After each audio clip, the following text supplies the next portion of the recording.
Yan, magandang gabi mga Lodi. Magluto tayo ng paksiw na ubod ng gabi. Papaksiw natin siya. Bali yan, the best siya mga Lods. So, galang natin ang bagoong isda. Para natin siyang ipapangat, pero paksiw siya.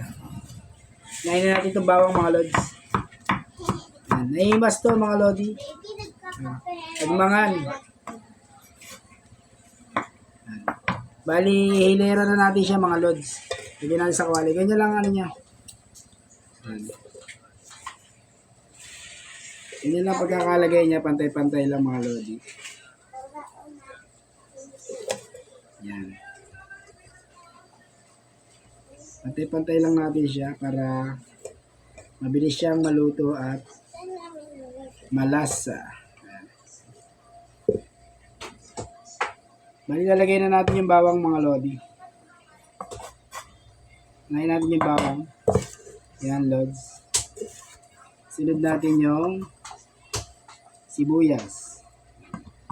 Tingnan na natin ang yan mga Lodi, lalagyan natin ng tubig. Yan.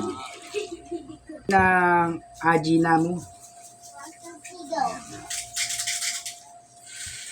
Yan mga Lodi, lalagyan na natin ng bagong isda.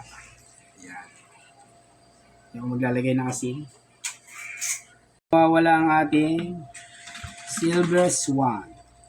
Paksiw nga po yan. Paksiw. Ito yung paminta mga Lodi.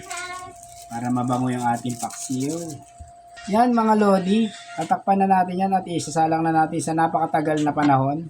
Siguro salang natin siya ng magwa 1 hour. Mas maganda kasi mas matagal.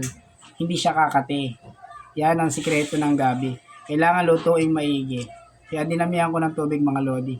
Ayan, kain tayo mga Lodi. The best to.